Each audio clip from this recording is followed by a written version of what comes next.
নমস্কার বন্ধুরা আমি আবার চলে এসেছি তোমাদের জন্য কিছু কথা নিয়ে, আর সেগুলো অবশ্যই ভগবানকে কেন্দ্র করে এবং আমাদের হিন্দু ধর্মকে কেন্দ্র করে। তো যদি তোমাদের শুনতে ভালো লাগে অবশ্যই আমার ভিডিওটাকে পুরোটা শোনো, আর যদি ভগবানকে কেন্দ্র করে ভিডিও শুনতে বা দেখতে ভালো না লাগে তো স্কিপও করতে পারো। তো চলো ভিডিওটা শুরু করা যাক। আজকের কথা বলবো ধর্মকে কেন্দ্র করে। কেমন ধর্ম? আমরা প্রত্যেকেই বিয়ে বাড়ি পৈতে নিমন্ত্রণ বাড়িতে আমরা কিন্তু যাই। আর সেইখানে কিছু লোকের, আমি সবার কথা বলছি না, কিছু লোকের মেন্টালিটি থাকে আমি 100 টাকার গিফট দেব এবং তার পরিবর্তে 500 টাকার প্লেট খেয়ে আসবো। তাই কি না? একদম সত্যি কথা বলেছি। ভেবে দেখবে আশেপাশে অনেক লোক দেখতে পাওয়া যায়, হয়তো তুমি তাদের চেনো। এরকম অনেকের মেন্টালিটি থাকে। তবে একটা কথা মাথায় রাখবে, কেন খাওয়ায় জানো? যেমন বিয়ে পৈতে যে কোনো নিমন্ত্রণ বাড়িতে, ইভেন কেউ মারা গেলে শ্রাদ্ধেও খাওয়ানো হয়। কেন খাওয়ানো হয়? তার পাপটা যাতে কাটে সেই কারণের জন্য অন্ন দান করা হয়। এবং তার পরিবর্তে আমরা কি করি? খালি হাতে যাব, তাই আমরা একটা গিফট নিয়ে যাই। কিন্তু অনেকের চিন্তা ভাবনা এরকম থাকে, 500 টাকার প্লেট বিয়ে বাড়িতে যাব খেতে, 100 টাকার বেশি আমি জিনিস কিনে দেব না। 500 টাকা খেয়ে আসবো আর তার পরিবর্তে 100 টাকাই দেবো। কেউ কেউ 11 টাকাও দেয়। যাই হোক, এটা আমার এক্সপিরিয়েন্স, কারণ আমার বিয়েতেও 11 টাকা দিয়েছিল। ওই লিফাফার মধ্যে দেয় না, এমনি এই আর কি। আমি দিয়েছে বলে সেজন্য বলছি না। ধর্মের সাথে এটার কি রিলেশন সেটাই তোমাদের জানানোর জন্যই আমি আজকের এই ভিডিওটা বানিয়েছি। পুরোটা শোনো, অনেক কিছু জানতে পারবে। বিয়েতে কেন খাওয়ায়? এটাও একটা পুণ্য, কারণ বিয়ে একটা শুভ কাজ। শুভ কাজে পূর্ণ হওয়া খুব দরকার।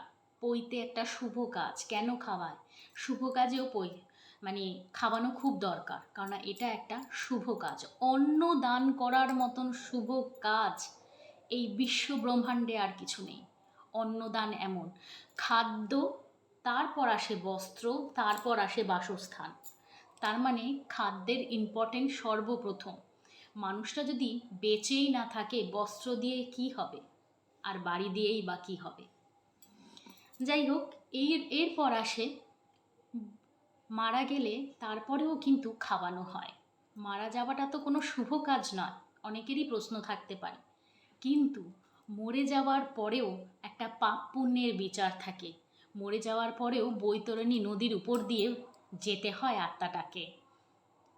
তো এই সমস্ত সকল কিছুর জন্য কিন্তু পুণ্যের প্রয়োজন আছে। বৈতরণী নদীর উপর দিয়েও যখন মানুষের আত্মাটা যায়, তখনও কিন্তু তার জল তেষ্টা পায়, খিদে পায়, এবং সে বেঁচে থাকাকালীন কাউকে ভোকাকে অন্ন খাইয়েছে কি না সেটা তো কেউ জানে না। তাই মরে যাওয়ার পরে তার শ্রাদ্ধা অনুষ্ঠানে তার নাম করে অন্নদান করা হয়, শ্রাদ্ধা অনুষ্ঠান করা হয়, বাৎসরিক করা হয়, যাতে সেই অন্ন খাওয়ানোর পুণ্যটা সেই মৃত ব্যক্তির আত্মায় গিয়ে তাকে সাহায্য করতে পারে। হয়ে গেল। এইবার আসি খাওয়ার সাথে এর রিলেশানটা কি।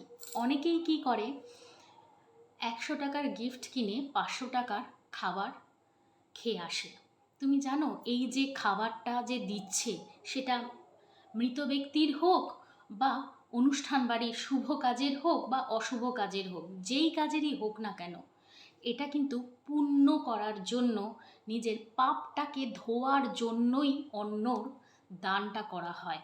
এখনো পর্যন্ত এমন কোনো ব্যক্তি পৃথিবী লোকে জন্মগ্রহণ করতে পারেনি যে কিনা সেই পাপটাকে হজম করতে পারে। কারণ আমরা প্রত্যেকেই পাপী, কিছু না কিছু পাপ আমরা প্রত্যেকেই করেছি। তুমি নিজেরই জানতে অজান্তে কত পাপ করে ফেলো। নিজের পাপের বোঝাতেই আমরা কত দেবে আছি, কত চেপে আছি।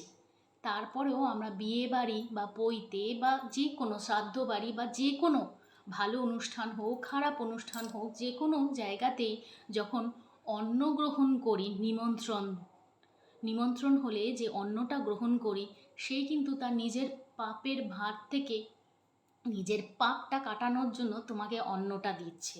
আর আমরা কি করছি, নিজের পাপ তো আছে, সাথে তার পাপটাকেও গ্রহণ করছি।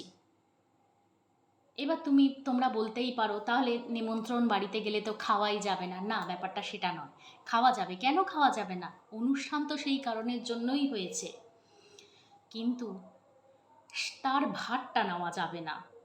তার পাপের ভারটা মানুষ নিজেই নিজের পাপের ভারে দেবে আছে। আর কত পাপের ভার না নেবে মানুষ? সেই কারণের জন্য 100 টাকার পরিবর্তে 500 টাকা খাবার মেন্টালিটিটাকে ত্যাগ করতে হবে।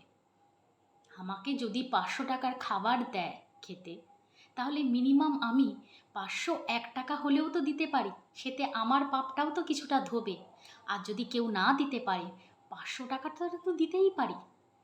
তো এমনি করে নিজের পাপটাকে ব্যালেন্স করতে হবে। এই পৃথিবীটা কিন্তু পাপ পুণ্যের বিচারে ব্যালেন্সের উপরেই দাঁড়িয়ে আছে। তো এই ব্যালেন্সটাকে অবশ্যই মেনটেন করবে। কোথাও এরপরে খেতে গেলে নিমন্ত্রণ বাড়িতে মোটামুটি ওরা যা খেতে দেয়, মোটামুটি একটা আইডিয়া তো লেগে যায় যে একটা বিয়ে বাড়ি হলে এমনি টাইপের খাওয়া হবে। মিনিমাম আমাকে 1000 টাকার জিনিস দিতে হবে, কারণ এক একটা প্লেট 500 টাকা করে তো নেবেই। একটা হাজব্যান্ড ওয়াইফের দুটো প্লেটে 1000 টাকা তো লাগবেই। এমনিভাবে আমাদের একটা মোটামুটি গ্রাফিক ক্যালকুলেশন করেই গিফটটা দেওয়া উচিত। প্রফিট, অনেকজনের মেন্টালিটিই থাকে, না প্রফিট করব, পুরোটা চুষে খাবো। তারা হয়তো এখন প্রফিট করে পুরোটা চুষে খাচ্ছে, কিন্তু মানুষের এ জন্মটাই কিন্তু শেষ জন্ম নয়। অনেক ইয়োনিতে মানুষকে ঘুরতে হয়।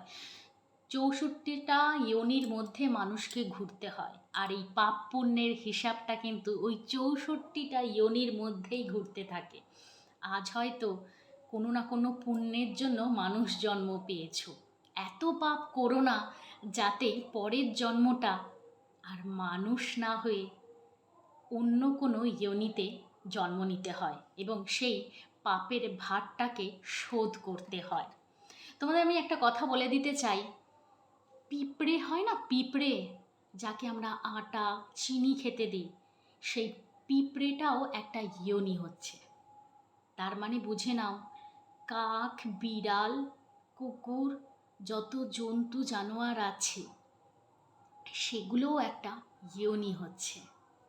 তো বন্ধুরা, যতটুকু নলেজ আমি গেইন করতে পারি আমি চেষ্টা করি তোমাদের সাথে শেয়ার করার। তো আজ এতটুকুই। যদি ভালো লেগে থাকে আমার ভিডিওগুলো, অবশ্যই আমার চ্যানেলটাকে সাবস্ক্রাইব করবে, লাইক করবে, কমেন্ট করবে, আর বন্ধুদের মধ্যে শেয়ার করতে একদম ভুলবে না। আর যদি তোমাদের কোনো কোশ্চেন থাকে তো তাহলে নিচে কমেন্ট সেকশানে কমেন্ট করতে পারো, আমি তার উপর ভিডিও বানানোর চেষ্টা করব। তো টাটা।